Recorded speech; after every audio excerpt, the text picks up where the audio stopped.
Welcome back. It's an extreme privilege and honor to have the iconic living legend Aasif Karim as our guest tonight on the Legends Edition. A legend in two sports in the fields of cricket and tennis. Welcome, Aasif. It's an absolute pleasure to have you as our guest tonight. A man with so many sporting achievements, you leave everybody spellbound. Don't have the words to describe it. So in your own words, accomplished amazing feats in two sports, representing the country in tennis and cricket. Let's hear it from you. Yes, I'm coming from Mombasa, from a small town where there is a heritage of my father and the family in sports, in those two sports, and my father also used to play volleyball. So we had a good background on where we come from in sports, and the encouragement that we received at home with the legacy that my father left. I think it was just inbound that we will try and continue and continue the spirit that he gave us and the opportunity. So he was your source of inspiration as such? Oh, indeed, definitely an inspiration, and he was an inspiration to so many people in those days where sports was a major issue in a community.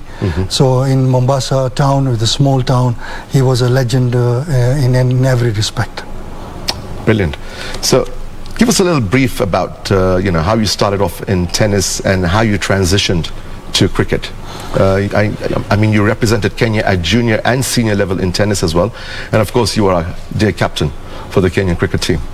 Yes, of course, I've had a wonderful journey from childhood when we used to play junior tennis and cricket simultaneously, because in those days in school you played everything, whether it was tennis, cricket, football, anything and everything had its own season. So it was a communal sport. Cricket and tennis was a very popular community sports in the club that I played at Jaffrey Sports Club, and so that was inevitable that when you're born you are going to ingrained into that sports. And so because of the legacy and the exposure and the opportunity my father gave us, I got into tennis, junior tennis, played a lot of tennis in Nairobi because Mombasa also had very limited.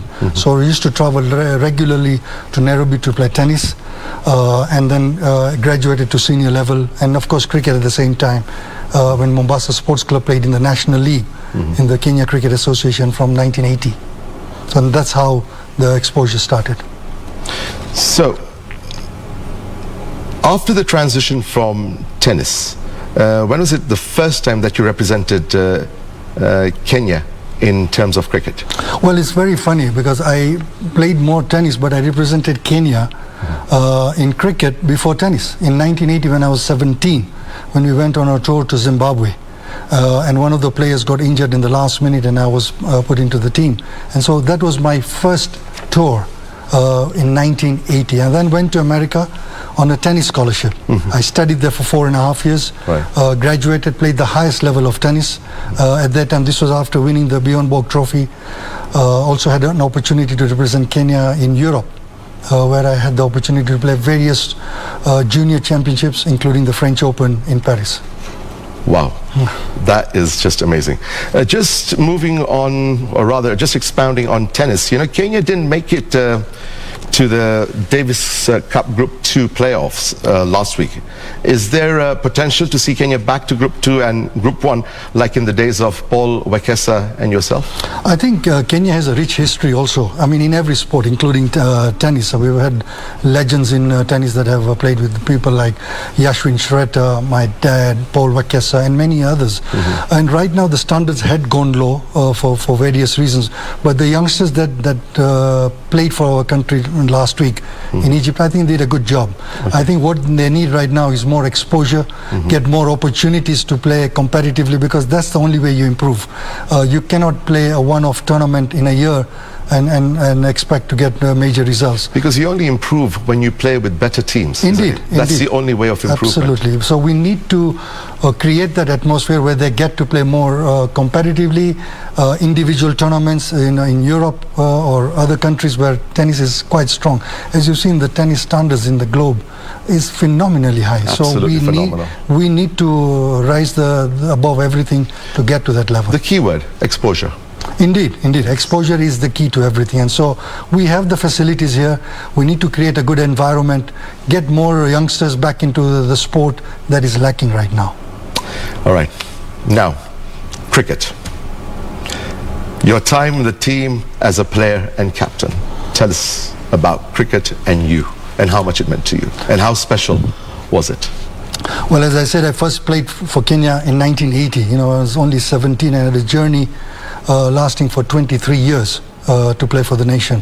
Having started at the very bottom and finishing semi-finals of the World Cup 2003, which the globe always talks about, and so we've had a wonderful journey. That was just amazing. I mean, amazing, We were glued to our television sets, and you were just phenomenal. Well, absolutely phenomenal. I think the team did fantastic. And I think the real defining moment was in '94. When we hosted the Associate Trophy here.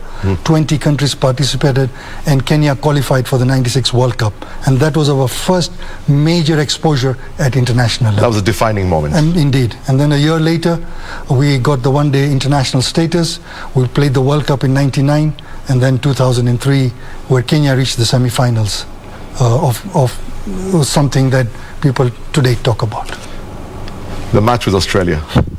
Very, very memorable show for all of us, and specifically you. Indeed. Tell us a little more about that. Well, indeed. I mean, you cannot get a better... That was the semi-final, wasn't it? Yeah, no, it was pre-semi-final. Pre-semi-final. We had already qualified, but there was a very important match because you're playing the world champions, and of course you want to do well against them.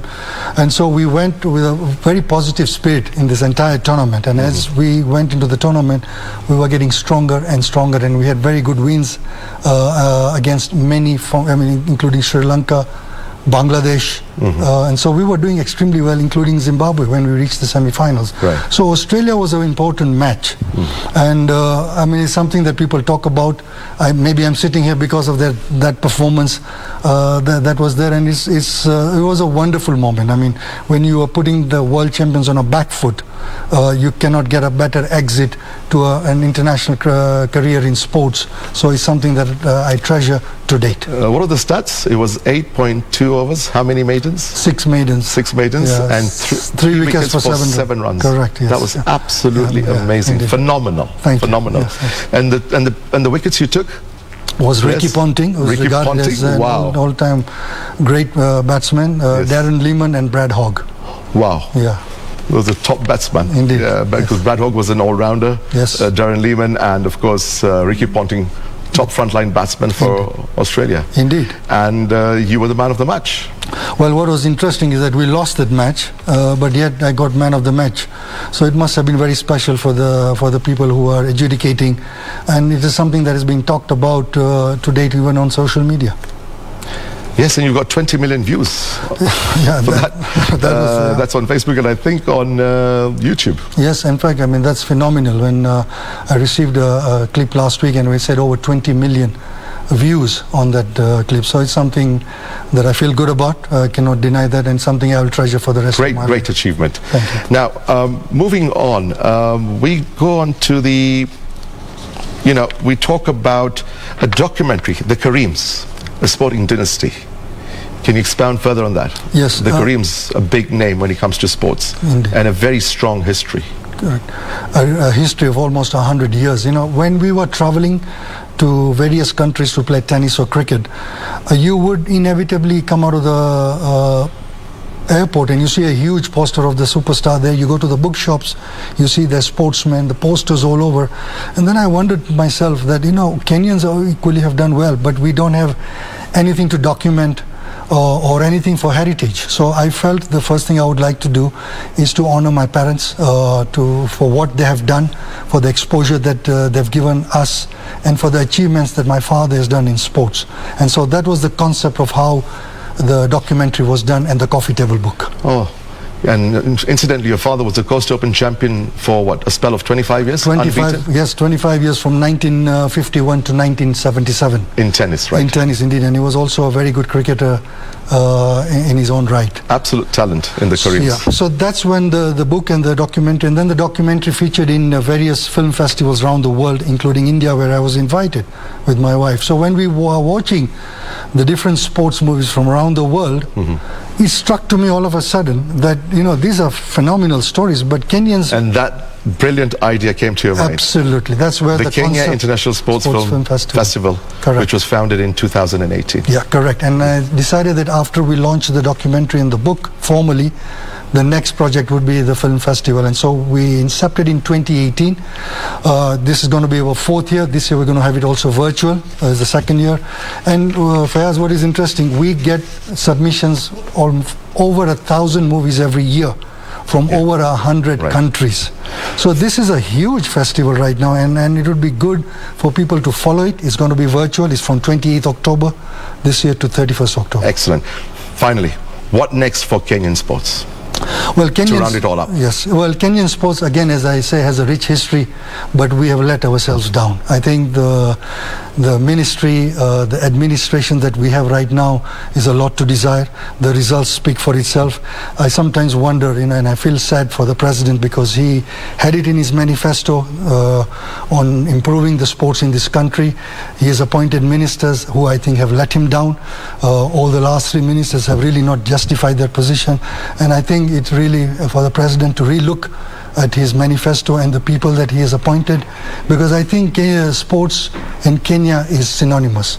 Kenya has a rich history. In fact, when we speak about Commonwealth Games or Olympic, we don't discuss if Kenya will win any gold medals. The discussion would be how many gold medals will Kenya win this year. True. So we really need to revamp it. It's a multi-billion-dollar industry. A lot of lives are at stake here. People can earn a lot of money. It's a living. It's a great opportunity. Not only that, it's a great opportunity to create a job, which is part of the president's manifesto. I agree with you 100%. We really need to invest in our youth, who will be our sports heroes tomorrow. Indeed. So we need to look at the whole thing in a very clear perspective. Thank you very much, Aasif. You've been a wonderful living legend guest. And you know what? Our fist shake, days of COVID, but it's been an absolute pleasure to have you here with us tonight. Thank you, Venizman. Great to have you back in the show, and I'm sure many viewers are looking forward to having you back on the screen. Thank you very much, Aasif. All the best. Right, it's back to the glory days.